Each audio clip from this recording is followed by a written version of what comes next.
Muling natalo ang TNT Tropang Giga sa rematch nila ng Chiba Jets ng Japan sa East Asia Super League. Naghabol buong laro ang TNT sa laban kung saan wala si import Ronde Hollis Jefferson dahil sa gastroenteritis. Hindi rin nakatulong ang 21 turnovers ng PBA squad na siyang sinamantala ng Chiba para mapanatili ang lamang.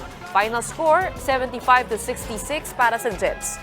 Ginanap ang laro sa Santa Rosa Sports Complex sa Laguna. At dahil dyan, nananatiling undefeated sa Group A ang Jets sa likod ng 3-0 record. Lumubog naman sa 0-2 ang Tropang Giga. Laglag na sa AFC Women's Olympic Qualifying Tournament ang Philippine Women's Football Team. Kahit napanalo sila sa Iran, 1-0, hindi nakapasok ang Pilipinas sa susunod na round ng torneo.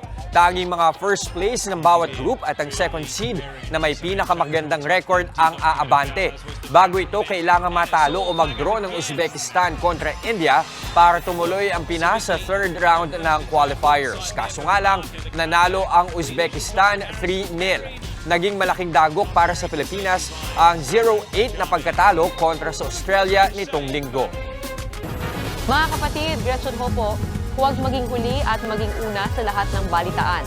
Maging maalam at may pakialam sa mga napapanahong issue at balita sa bansa. Mag-subscribe at mag-follow sa News 5 social media pages.